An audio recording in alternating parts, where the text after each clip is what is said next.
Entonces, vamos a explicar hoy la parte del libro de Orjot Tzadikim que nos habla de la Torá y estamos comentando por qué el Eterno se manifiesta en el monte Sinaí y en vez de decir algo de cómo hizo el mundo, cómo es Dios, cómo piensa Dios, pues nos dice no mates, no robes, no codicies, yo soy el Eterno tu Dios que te saqué de la tierra de Egipto. ¿Por qué lo hace? Bueno, pues porque si regresamos un poquito a Bereshit, al libro de Génesis, el Eterno da una instrucción. ¿Me pueden decir cuál es la primera orden que da el Eterno, que da Shem al humano? ¿Quién me puede decir cuál es la primera orden que da Dios al humano?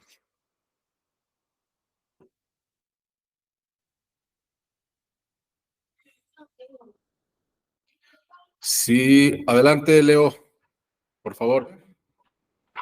Obedecer, la obediencia. Vamos a ver qué nos dice Ana. A ver, Ana, ¿cuál es la primera orden que le da Dios al hombre? Shalom, buenas noches. Mi nombre es Miguel, esposo de Ana. Ah, ok, Miguel. Bueno, A ver, Miguel. aquí estamos los dos, también está mi esposa Ana. Bueno, pues creo que es la de no comer algo del árbol, del fruto del árbol, ¿no? No, a ver quién da más. ¿Cuál es la primera instrucción que da el Eterno al humano? Escucha Israel. No, tampoco, Lauris. Multiplicaos. Multiplicados. Tampoco. Vamos a ver qué nos dice Tere. Bueno, pienso que podría ser la de no comerás animal con vida. No. No. ¿No tendrás dioses ajenos delante de mí? No. No. Fíjense cómo es importante estudiar porque cómo está nuestra mente concibiendo las cosas. Pensamos, amar al prójimo, dice Arturín, no, tampoco Arturín. Fíjense bien, ahí va. Fíjense, para que vayamos viendo y vayamos profundizando, para que vayamos analizando cómo está proyectado nuestro pensamiento y nuestra mente. Pensamos que Dios es un Dios ordenador, un Dios autoritario. Y la primera instrucción que dio el Eterno al humano fue la siguiente: de todo lo que ves aquí, esto es tuyo y vas a poder comer. Esa es la primera instrucción que dio. Entonces, para que vayamos quitando esa idea de que tenemos un Dios autoritario, cuando primero tenemos un Dios dador, un Dios amoroso, y si abrimos la Torah, abrimos Bereshit, y lo primero que le dijo al hombre es: mira, todo esto lo creé para ti, y de todo esto, de todos estos frutos puedes comer. Esa fue la primera instrucción. Fíjense nada más, esa fue la primera instrucción. Y luego, efectivamente, viene, para poder tener un placer, tiene que haber una restricción. De hecho, si no hay restricción, no hay placer, ¿no? Oye, cómete todo el pastel de chocolate. No, cuando me dicen, te toca de una rebanada, como que, lo disfruto más, ¿no? Y me la estoy paladeando cuando sé que me toca una rebanada. Entonces, de todo lo que hay aquí tú puedes comer, pero hay una restricción. Del árbol del bien y del mal no comas. ¿Qué fue lo que hizo Adán?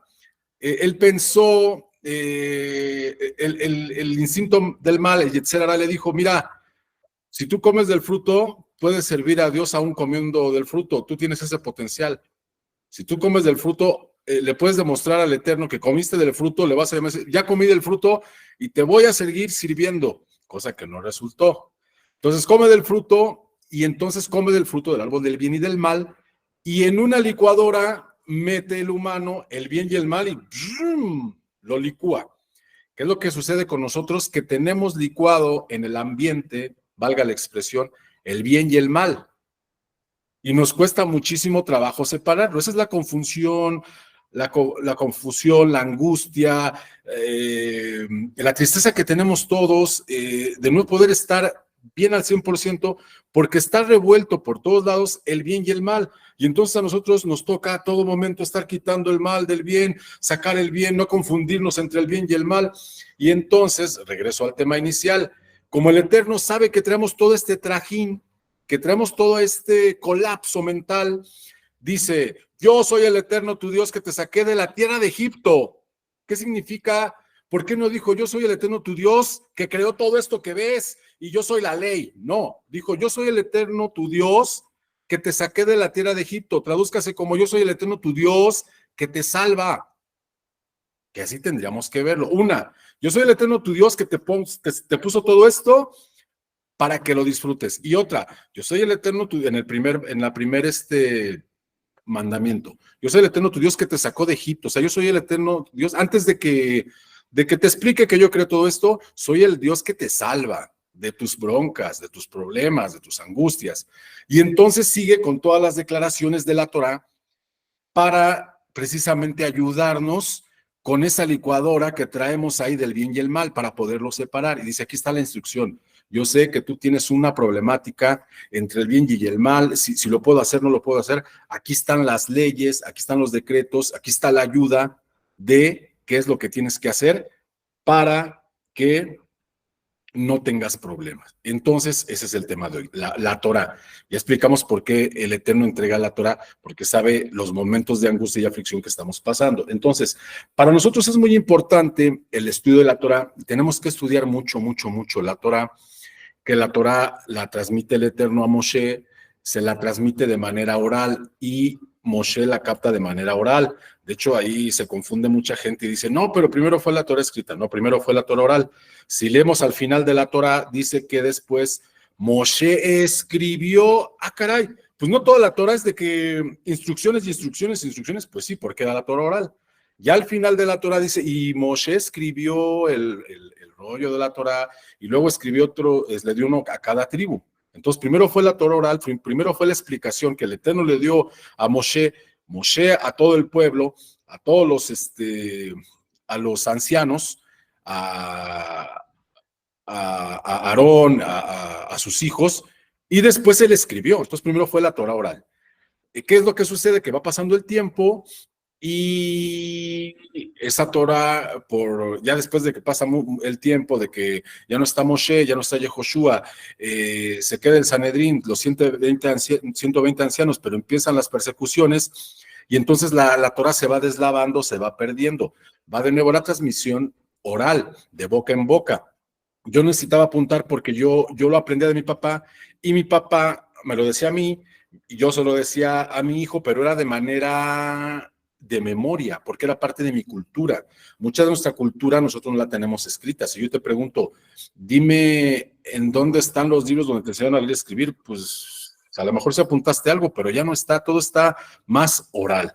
Entonces se va deslavando esta parte y lo que sucede que entonces se ve la necesidad imperiosa de tener que escribir esta Torah oral para que no se pierda y eso fue lo que hizo el rabino Yehuda Hanasi, que escribe la Mishnah. ¿Qué es la Mishnah? La Torah oral que no estaba escrita. Él dice, es momento de escribirla porque se está perdiendo.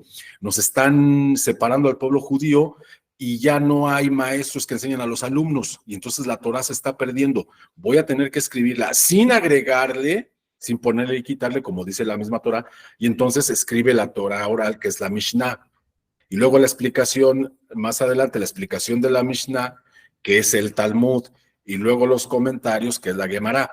Todo esto es el compendio de la Torah y a nosotros nos toca estudiar la Torah, lo que nuestros sabios, nuestros rabinos nos dicen a nosotros como nuágidas, que es lo que tenemos que estudiar, porque esto es muy importante. Fíjense bien, nosotros, no sé si alguna vez se han preguntado, que creo que sí, ¿qué pasa si no cumplo todas las leyes? Yo veo que hay 7 leyes universales y de esas 7 leyes universales salen otras tantas que son 100 y de esas 100 salen otras tantas y que se convierten casi en unas 400 o 500 leyes y yo no alcanzo a cumplir todas. Trato de no violar las leyes, no hago lo que no tengo que hacer, pero hay mandatos positivos que tenemos que hacer. Y, por ejemplo, no los hacemos. A veces tenemos a la mamá lejos y dice honrar a tu padre y a tu madre. Va a decir, bueno, mándale un WhatsApp o mándale una llamada, pero a veces no es tan suficiente. Entonces ahí hay una mitzvah que no estamos cumpliendo, ¿no? Honra a tus padres, pero si yo estoy en Estados Unidos o mi mamá está en Estados Unidos, ¿cómo la voy a honrar? Por mucho que le mande el billete o por mucho que le llame, ahí falta algo. Entonces ahí ese es un ejemplo de una mitzvah que no estoy cumpliendo. Y alguna otra mitzvah positiva, algún otro precepto positivo que no estoy cumpliendo. Entonces, ¿qué dicen los sabios? Póngase a estudiar Torah, y si usted estudia Torah con concentración, eso le va a dar una cobertura de aquellos preceptos que usted no puede hacer. Si usted está consciente que hay preceptos que no puede hacer, porque su circunstancia de trabajo, su circunstancia económica, su circunstancia inclusive de anímica, porque a veces nos enfermamos y ¿dónde quedó el precepto? Si estoy todo el día prostrado en la cama, Dios no lo quiera, Dios nos libre. Pero entonces no estoy cumpliendo el precepto, me enfermé, ¿y cuántos preceptos dejé de cumplir? Póngase a estudiar Torah, y la Torah nos da cobertura para esos preceptos que no podemos cumplir. La fórmula es esta: yo estudio Torah, y con el estudio Torah contundente, yo cubro aquellos preceptos de la Torah que no están a mi alcance, siempre y cuando la Torah la estudie con concentración, porque dicen los sabios, no pongas tiempos específicos para tu trabajo y tu estudio secular y dejes la Torah a la deriva. Más bien, pon tiempos específicos para tu estudio de Torah y no estés tan al pendiente de tu trabajo o de tu estudio secular. Y eso es muy complicado para los que tienen una jornada de 8 horas, para los que entran a las 9 de la mañana, y si entran a las 9 y salen a las 6 o a las 7 y está ahí el horario. Pero ¿qué pasa con el estudio de Torah? Pues voy estudiando a ratos, hay un poquito aquí, voy estudiando en el camión, me pongo un audio de un jajam. Y aquí lo que estamos hablando es de un estudio en donde yo le dedico un tiempo, le quito horas a mi sueño y mejor me doy un tiempo de calidad para estudiar Torah. Este estudio de Torah, repito, es el que va a hacer la cobertura de esos preceptos que no voy a poder cumplir. Bueno, dicen que la Torah no está en el cielo ni está en la profundidad del mar, para que hoy no digamos, y más hoy que estamos llenos de información, que digamos, es que la Torah, yo no tengo acceso a ella. Ya basta de pretextos, no nos encontramos en una situación de desierto, en una situación como la que se encontraba el pueblo de Israel, el pueblo judío, hace años, que sí tenían que viajar kilómetros y kilómetros para encontrar a alguien que les hablara de Torah y les decía solamente unas cuantas frases y regrésate otra vez. O sea, un camino de 3 días, me encontraba una persona que me hablaba de Torah y ya me decía, esto es lo que te puedo decir, y ya me regresaba. Quizá por eso, y no es quizá, es por eso que la gente se volvió sabia en Torah, porque la memorizaban. No había la tecnología de la que hoy disfrutamos, y entonces la Torah había que memorizarla. Una vez me dijo una persona, mi mamá fue por un viaje a toda Europa y pasó por Israel, pasó España, Inglaterra, Francia, y pasa a Israel, y pasa a Jordania. Fue un viaje como de un mes ahí, donde la señora estaba viajando. Y dice, ¿y qué crees que me dijo? Que no le había gustado Israel, que los demás países le gustaron mucho, inclusive Jordania más que Israel. Híjole, yo creo que la señora esperaba ver un Israel donde unos ángeles volaran ahí por todo Jerusalén o por cerca del Cótel. ¿Por qué a estas personas no les gusta Jerusalén? Pues porque están acostumbrados a ver materia, están acostumbrados a ver esculturas, arte, pinturas, y el pueblo judío, gracias al Eterno, no se dedicaron a eso. El pueblo judío tiene artistas, y me voy a atrever a decirlo, el pueblo judío tiene artistas de la Torá, sabios que se dedicaron a memorizar la Torá. Ahorita le damos la palabra a Leo. Tienen artistas sabios que se dedicaron a estudiar la Torá. No rompieron con el cisel piedras, ni hicieron pinturas, no hay de esos vestigios en el pueblo judío. Lo que sí hay un vestigio latente y vivo, que es el estudio de la Torá. Nos comentan los sabios, dice, no por mucho trabajar, no por mucho estudio secular, se vuelve uno más sabio. Para estas personas que dicen, es que yo tengo que entrar al curso, yo tengo que estar trabajando, yo tengo que terminar una carrera, una maestría, un doctorado, dicen los sabios, no por mucho estudiar o trabajar, te vas a volver más sabio, dedicándote al estudio de la Torá, y esto lo tenemos comprobados. ¿Cómo se explican ustedes que grandes judíos, millonarios, intelectuales, científicos, iban a ver al Rebbe de Lubavitch, o van hoy a ver a los rebes y les hacen preguntas? Bueno, pues si tú eres el científico, tú eres el premio Nobel, yo solamente soy un rabino de barba blanca, ¿por qué me preguntas a mí? Pues porque ahí está toda la sabiduría milenaria. Entonces, para que lo tengamos en cuenta y no protestemos de que no estudio Torah porque estoy ocupado, yo estoy acabando una arquitectura, una ingeniería, no sé qué. Digo, aquí lo hemos comentado, la invitación no es a que dejes tus estudios porque una persona se tiene que realizar precisamente para darse dignidad, para no depender de otros. Pero lo que sí no se vale es pretextar y no estudiar Torah porque estoy muy entretenido haciendo cursos de autorrealización. ¿Te quieres autorrealizar? Ponte a estudiar Torah, ¿no? Así de sencillo. Bueno, aquí hay algo muy importante que no se la van a creer. La pregunta es, ¿quién le enseñó a Abraham Avinu Torah? Si la Torah se la enseñaron a sus descendientes. ¿Quién le enseñó Torah a Abraham Avinu? Bueno, él era una mente espectacular que él tenía muchas preguntas, tenía muchas preguntas. Y sus preguntas fue lo que hizo que el Eterno se le manifestara. Una de las preguntas que él tuvo al pasar hemos comentado que pasó por un palacio muy bello que se estaba quemando y no vio quién lo apagara. Y dice, ¿por qué no apagan este palacio? Pues este palacio, ¿de quién es? ¿Quién es el dueño de este palacio? Y entonces ahí mismo entró en conciencia y dijo, si hay un dueño del palacio, hay un dueño del mundo. ¿Quién es el dueño del mundo? Y en eso Hashem dijo, ¿me estabas hablando? En ese momento Hashem le contestó el WhatsApp, le dijo, a tus órdenes. Entonces Abraham dijo, ay, nanita. Y entonces de ahí Moshe siguió preguntándose, con una lógica sorprendente y sobre todo con verdad. Y dicen los sabios que el que le enseñaba Torah eran sus propios riñones. O sea, dice Rabbi Nachman de Breslov, que cuando una persona es muy elevada, los mismos órganos de uno le van uno ayudando a tener una comprensión. Les voy a poner un ejemplo y se van a quedar pensando toda la noche. Cuando alguien te dice, porque dicen, ay, ¿cómo es que los órganos me pueden enseñar? O sea, ¿mi estómago me va a enseñar? Pues, ¿qué no es el cerebro? A ver, hay algo sorprendente. Cuando alguien dice, ¿quién es Rosy? Preguntan, ¿quién es Rosy? Y dice Rosy, soy yo. ¿Quién es Arturo? Soy yo. ¿Quién es Leo? Soy yo. ¿Por qué te pegas en el corazón? ¿Por qué no dices, soy yo? O soy yo. O soy yo. ¿Por qué te pegas en el corazón? ¿Por qué dices soy yo y le haces así? ¿Por qué no dices soy yo y te pegas en el hombro o en la espalda, en el cachete? Soy yo. Porque hay en ti que te dice que el entendimiento está en el corazón. El entendimiento lo tienes en el corazón.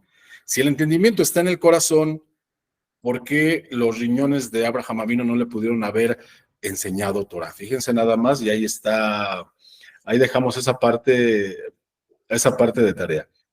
Dice el libro Orjot Tzadikim que el estudioso de Torah tiene que ser una persona hábil, tiene que ser una persona compleja, porque así como estudia la biología, estudia las artes, las ciencias, con mucha meticulosidad, así tiene que estudiar la Torah. Los grandes sabios estudiaban la Torah y la repetían 40 veces, 40 veces. Dicen que Resh Lakish, antes de ir con Rabbi Yohanan ben Zakkai a hacer un debate, se pone a estudiar una parashá o un versículo de la Torah 40 veces, a repasarlo 40 veces para poder llegar con Rabbi Yohanan ben Zakkai y poder discutir, ¿no? Entonces, lo que nos recomiendan los sabios es que hay que ser muy, muy escrupuloso en el estudio de la Torah. Nos recomiendan los rabinos que preferible leer poquito pero entender mucho a estar leyendo mucho y entender poquito, ¿no? Nos enseñan los sabios. Si el hombre no olvidara lo que aprende en la Torah, si el hombre no olvidara lo que aprende en la Torah, se volvería ocioso. La Torah es algo de verdad que los que estudian Torah no van a dar legalidad a esto. Los que estudian Torah, la Torah se olvida. Muchas veces te preguntan, oye, la otra vez comenté, caray, no me acuerdo. Pues tú mismo lo comentas, es que la Torah se olvida. Y con justa razón, se olvida porque si no nos volveríamos ociosos. Entonces, hay que estar repasando la Torah, hay que estar repasando. Acuérdense que hasta Moshe Rabbeinu mismo se le llegó a olvidar cosas que ya le había dicho el Eterno, cosas de Torah, sobre todo cuando le dijo,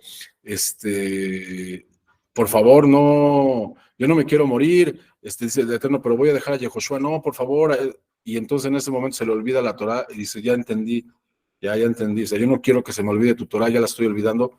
Tienes razón, tiene que ser el joven Yehoshua el que continúe. Adelante, Arturo.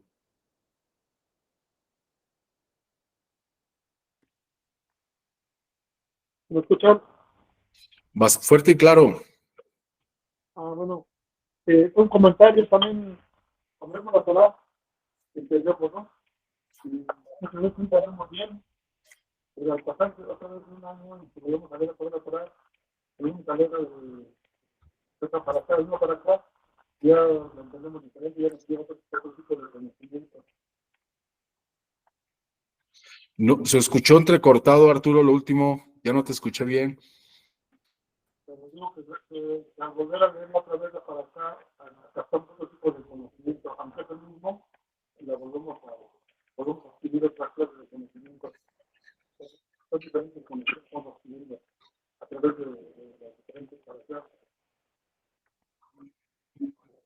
Sí, sí, exactamente, y sobre todo podremos hacer un ejercicio. Yo a veces lo que hago es estudio una parashá con 3 diferentes rabinos, escucho a 4 diferentes rabinos, y de la misma parashá se aprenden cosas completamente diferentes. Tiene otro entendimiento, que eso es muy importante.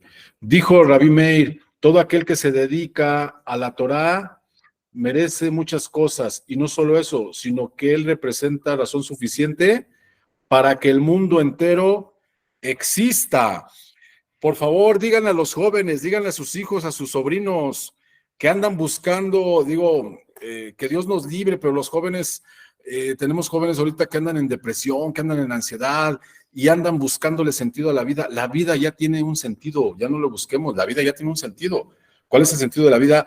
Estudiar y cumplir la Torá. Ese es el sentido, ¿no? Estudiar y cumplir la Torá. Y aquí nos está diciendo Rabbi Meir, la persona que se dedica al estudio de la Torá, esa persona representa una razón suficiente para que el mundo siga existiendo. Ahí está la respuesta. ¿Para qué le busco un sentido a la vida si la vida ya tiene un sentido? Más bien, las acciones que se presentan en la vida, dale sentido por medio de tu estudio de Torá. Se me presentó tal cual acción, dale sentido por medio del estudio de la Torá. Fíjense bien, les voy a comentar una anécdota.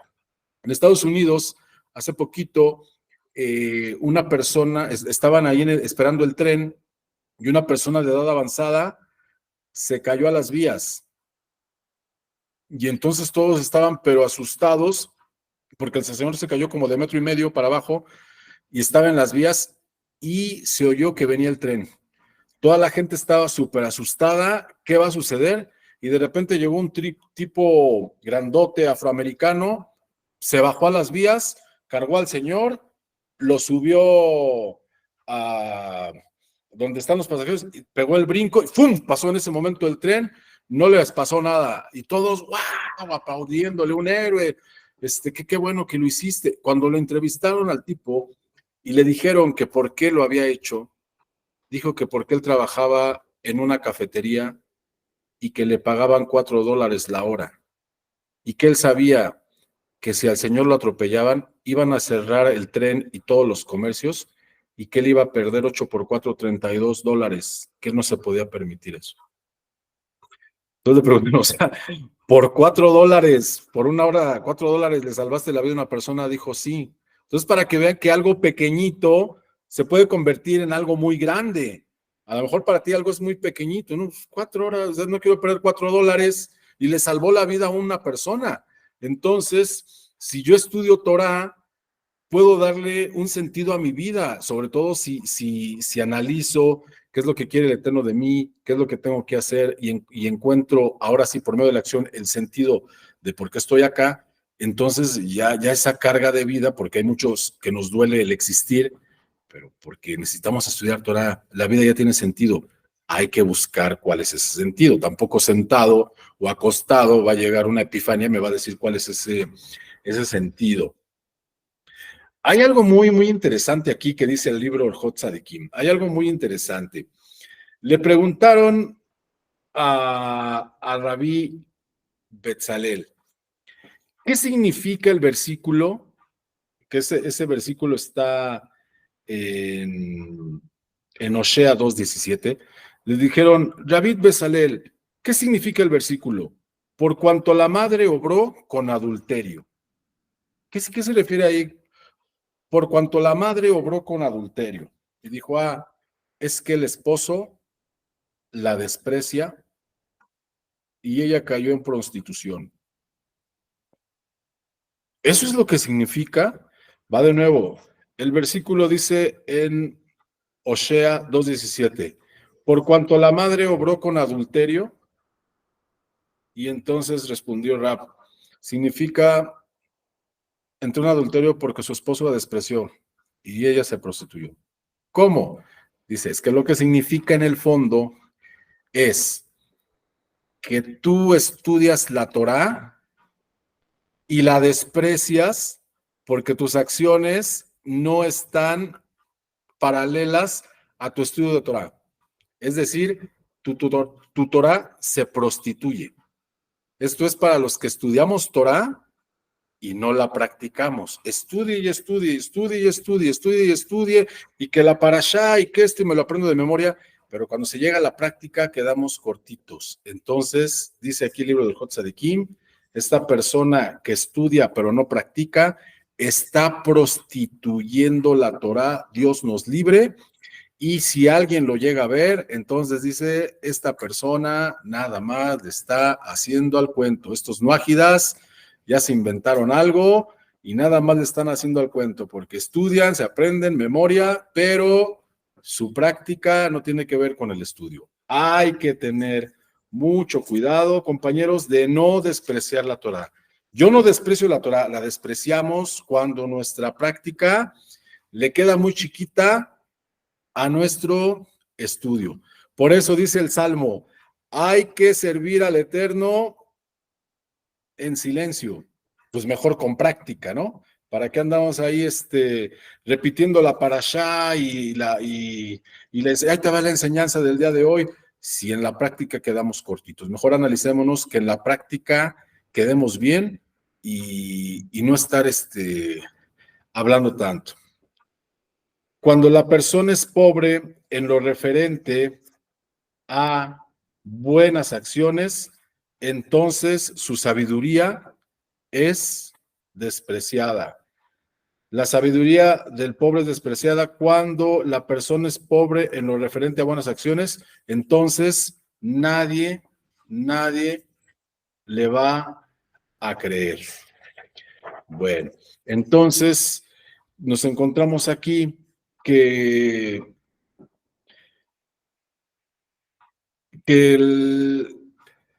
lo que hizo Rambam Maimónides fue recopilar toda la información de la Torá, de la Mishnah, del Talmud, de la Gemara, y él redacta el Mishneh Torah. Dijo, sé que es mucha información, yo la voy a recopilar en tomos, voy a poner el Mishneh Torah y aquí voy a poner todo, de una manera muy práctica, toda la Torá para que a las personas eruditas les sea más fácil poder estudiar la Torá con las explicaciones, porque de entrada, pues el Talmud está escrito en arameo, ¿no? Porque era la lengua empujanza de aquella época. Y luego trae muchos comentarios ahí, entonces llegó Maimónides, lo dividió en capítulos para la mayor comprensión de la parte de la Torá. Entonces, digo, para que lo tengan en cuenta, y sobre todo que muchas personas entran ahí en el debate de si que la Torá escrita, la Torá oral, primero fue la Torá oral y después la Torá escrita, y ahí hay una anécdota muy, muy importante para poder entender esto.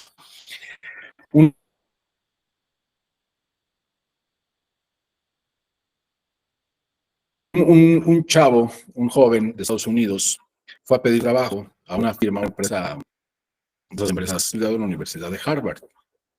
Y entonces le preguntó el entrevistador, ¿estudiaste como en qué año?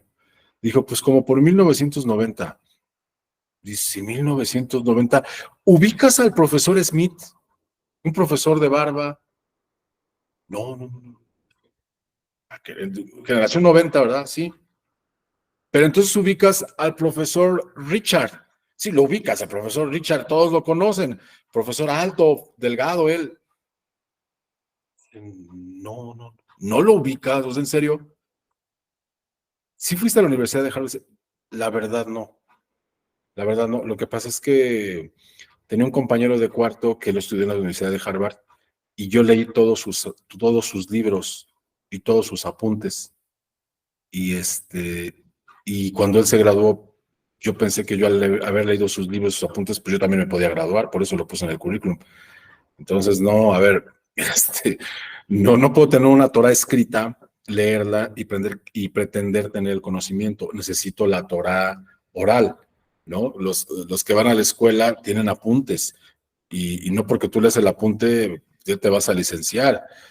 Hay que estar en la clase. El apunte es una referencia, algo que tú aprendiste. Muchas veces nos pasa que inclusive estamos estudiando Torah y dices, eso está muy... y lo apuntas, pero tú ya te lo aprendiste. Lo apuntas de tanta alegría que te dio ese conocimiento que dices, lo voy a apuntar, pero ya lo traes acá, ¿no? Entonces es importante saber eso. No perdamos de vista que primero fue la Torah oral, la Torah escrita. La Torah oral se vio robustecida porque también hay que explicar esto. ¿Cuántos mandamientos, no se debe decir mandamientos, son aseveraciones, ¿no? Se tienen 10. ¿Y cuántas leyes no ágidas tenemos? 7. ¿Cuántos preceptos tiene un judío? 613. ¿En cuánto se multiplican las 7 leyes no ágidas? Pues dicen que más de 400. Pero aquí la pregunta es otra. ¿Cuántos problemas tenemos nosotros en la vida desde que nacemos? Bueno, desde que vemos que nuestros padres tienen problemas y luego nosotros tenemos problemas, ¿cuántos problemas tenemos? ¿10? ¿7? ¿613? ¿Cuántos problemas hemos tenido desde que tenemos uso de razón? A lo mejor alguien me dice, yo 10,000, y alguien, no, pues yo 20,000. Les digo, estoy hablando de entre problemas y desafíos, ¿no? De que si no pasa el camión, de que si te sacó la lengua la vecina, cosas así. Entonces, ¿por qué crees tú que tendríamos 10 mandamientos o 7 leyes no ágidas si problemas tenemos muchos? No, lo que pasa es que la Torah es extensiva. La Torah, por eso muchas veces la gente, pero ¿por qué que el Talmud y que la Mishnah y que la Gemara y que el Sifri y el Sifra y los Tosafot? Lo que pasa es que la Torah es muy extensa. El humano tiene muchas problemáticas. La Torah tiene muchas explicaciones para esas problemáticas.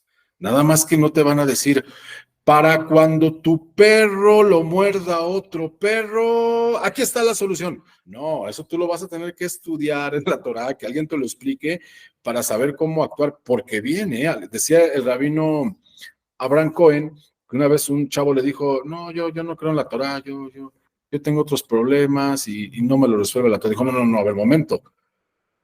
Tú pregúntame algo, y si yo no te lo respondo con Torah, yo te disparo las coronitas. Todo se resuelve con Torah, pero es que no voy a... Ahorita tengo un problema financiero y voy a abrir la Torah. Oiga, rabino, ¿en qué parashá, en qué porción de la Torah dice de mis broncas financieras? Dígame, ¿en qué página ya para encontrar solución? No es así. Hay que estudiar, hay que profundizar. Y sobre todo las personas que ya tienen mucho tiempo profundizando, pues pedirles ese consejo. A lo mejor nosotros sí lo encontramos, pero después de un estudio muy minucioso, que es lo que estamos comentando acá.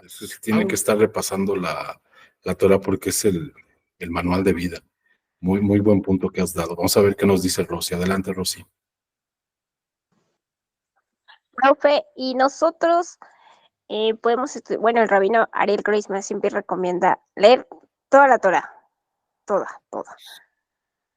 Pero nosotros debemos de leer la Torah de forma literaria y de ahí poder seguir a sus diferentes niveles con la guía rabínica y en grupo.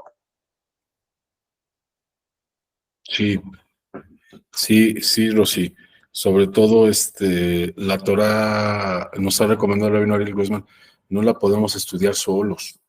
La Torah hay que estudiarla en grupo. De hecho, todo en grupo es mejor, hasta el rezo, la tefilá, es mejor en grupo. Dicen que cuando uno reza solo, luego lo primero que saltan son nuestras transgresiones, pero cuando reza uno en grupo, esas transgresiones no son tomadas en cuenta en ese momento. Entonces sí puede uno estudiar la Torá. Por ejemplo, voy a leer la porción de la Torá que toca según Chabad, por ejemplo, y la leo, la estudio, trato de analizarla, y después puedo poner un video de un rabino que hable de la parasha para tener mejor comprensión. Pero ya después pasaremos al siguiente nivel de formar grupos de estudio de Torá y compartir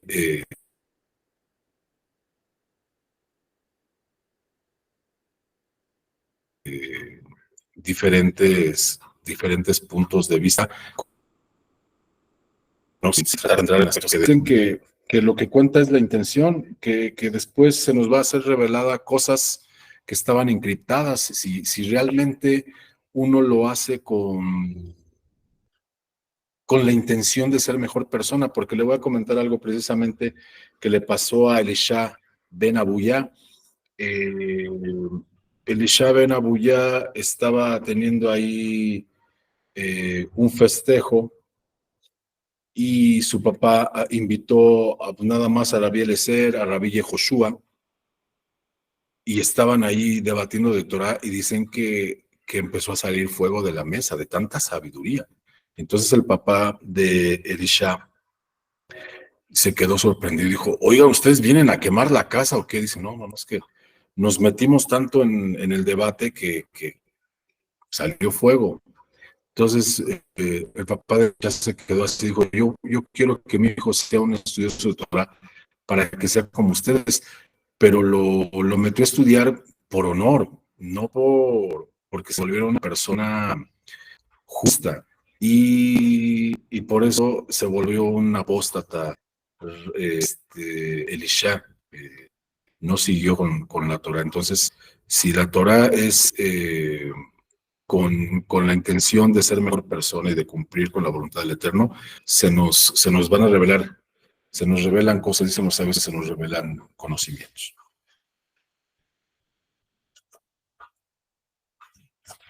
Vamos a cerrar aquí. Dice, fíjense nada más lo que representa estudiar Torah para un judío. Digo, nada más para que lo tengamos ahí como una gran referencia. Dicen que Rab Yehoshua, hijo de Rab, una vez se fue a estudiar 6 años, lo mandaron a estudiar su papá, el Torah. Y después de 3 años que no veía a su familia, le extrañaba, y dijo, mañana es Yom Kippur, voy a ir a visitar a mi familia. Dicen que fue, pues es normal, ¿no? Tienes 3 años sin ver a tu familia, imagínate, y viene Yom Kippur, pues a cualquiera le gustaría estar con su familia. Pues dicen que lo vio su papá y agarró una herramienta y le dijo, ¿qué, viene a ver a la paloma o qué? Regreses a estudiar. Y dicen que tal fue el conflicto que ya ni siquiera comieron la cena previa a Yom Kippur, que después, la comida previa a Yom Kippur, que después viene el ayuno. Fíjense nada más el grado de entrega de un papá que ve a su hijo que no vengas a ver aquí a la familia. Si no vengas a ver a la familia, sigue estudiando. Digo, son relatos para que vean, por si se preguntan, bueno, pero ¿por qué la Torá? ¿Por qué no se perdió? ¿Por qué? ¿Será cierto lo que dicen los sabios? Sí es cierto, porque el estudio que ellos tienen, no tenemos ni idea de cómo lo realizaban, la dedicación, el empeño y el esfuerzo que tenían de la Torá, de, como les digo, memorizarse la Torá. Había personajes que sabían de memoria el Talmud, tanto el Babli como el Yerushalmi, se lo sabían de memoria. Digo, si alguien dice, es que no lo puedo, bueno, antes cuántos números telefónicos no nos sabíamos, hoy yo no me sé ni el mío, porque aparte porque ni me hablo, ¿no? Pero antes teníamos mucha información en la cabeza. Las personas que somos de la edad se acordarán que teníamos mucha información, nos dejaban aprendernos las capitales de los países, no sé para qué sirve eso, pero teníamos mucha información en la cabeza. Pues sí, créanlo, que antes se tenía toda la Torá, la tenían en la mente. Pues compañeros, hasta aquí la clase. Digo, el tema es la Torá. El punto focal es no dejemos el estudio de la Torá porque es muy importante para nuestras vidas. Ya hicimos la explicación de por qué el Eterno nos pide que estudiemos Torá, porque traemos un revoltijo, un tutti frutti de bien y mal en nuestra mente, que luego andamos preocupados, pero ¿cómo le hago con ese problema? Pues ahí está. Dice el Eterno, estudia la Torá para que te tranquilices, para que estés con paz y para que sepas que yo saqué al pueblo de Israel de Egipto, o sea, yo soy tu salvación. Ponte a estudiar Torá y vas a encontrar el sentido que ya tiene la vida. Compañeros, no sé si hay algún comentario. Vamos a ver qué nos dice Rosy. Profe, hacemos mucha hincapié en que la Torah es instrucción, en que la Torah es luz, en que la Torah, todo, la Torah, pero nos estamos refiriendo pues al creador de la Torah, ¿no? Nos estamos refiriendo que es un manual, una instrucción, pero en esencia lo queremos acercar es al conocimiento de Hashem, ¿no es así? Es correcto, Rosy. Muchos dicen, es que yo quiero ver a Dios. Es que Dios está ahí, nada más que no lo ves, pues porque no tenemos las herramientas que nos da la Torah para poderlo ver, pero Dios está ahí, como muchos profetas y como muchos sabios sí pudieron ver la presencia del Eterno y pudieron enterarse de muchas cosas, ¿no? Esa es otra. Muchos dicen, ¿por qué Dios no me habla, no? Como le habló a Moshe. Le habló a Moshe, a Yehoshua, a José, ¿por qué no me habla a mí? Pues es que en todo el tiempo nos está hablando, pues ahí está la Torah, ¿no? ¿Quieres que Dios te hable? Pues ahí está la Torah para estudiarla. Es precisamente eso. Es la Torah, pero es saber conocer al Eterno, acercarnos al Eterno por medio de la Torah, precisamente como lo comenta Rosy. Efectivamente. Vamos a leer el chat. Dice nuestro compañero Alfredo, luego puede suceder lo que le sucedió a Rabí Eleazar. Se fue a vivir a otra ciudad y sus alumnos no lo siguieron para estudiar. Entonces la esposa le dijo a Rabí Eleazar, no los busques, ellos te deben buscar, ellos te necesitan a ti. Por causa de esto, de no seguir practicando y estudiando, se le olvidó todo a Rabí Eleazar. Ni siquiera le fluían las palabras de Torah por dejar de estudiar. Que Dios no lo quiere. Efectivamente, Alfredo tiene toda la razón con el comentario que hace. No hay que dejar de estudiar Torah, sobre todo que yo he visto que cuando tenemos problemas y los dejamos a los problemas de un lado y me siento y me pongo a estudiar Torah, tengo la mente para poder enfrentar esos, que hemos comentado acá, no son problemas, son desafíos, ¿no? Problemas del pueblo judío, esos han sido problemas. Nosotros tenemos desafíos en la vida. De verdad que háganlo. Cuando tengamos un desafío, como que dejamos ahí el desafío a un lado, me siento y me pongo a estudiar Torah, van a decir, pero ¿cómo? Si tengo el problema encima, de verdad, háganlo, siéntense en el cuarto y pónganse a estudiar Torah y van a ver que van a ver con otra perspectiva ese desafío o esa problemática que tengan. Compañeros, agradezco mucho su atención, el tiempo que tienen para estudiar Torah. Y con la ayuda del Eterno nos vemos la siguiente clase. Lo que nosotros tenemos acá es un estudio precisamente de la Torah, pero nos vamos con temas muy precisos. En este caso estamos leyendo este libro que se llama el libro Orjot Tzadikim. Tenemos videos ahí en YouTube, los puede observar, nada más métase a la página de Bridolan México y estamos leyendo este libro. Este libro se divide por capítulos o por portones y hoy nos tocó precisamente el portón de la Torah. Cada semana tocamos un tema diferente. ¿PDF? No, este libro hay que comprarlo, este libro hay que adquirir, este no está en PDF. Hay que comprarlo en la librería, el Orjot Tzadikim.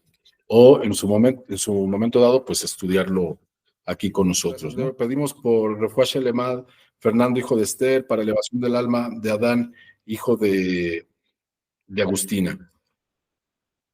Gracias, muchas gracias a todos y pues hay que estudiar Torah. Ya nos dicen los sabios, la Torah no está en el cielo, no está en el mar, vivimos en un mar de información y ya no es válido decir que no tengo la Torah o dónde la puedo conseguir.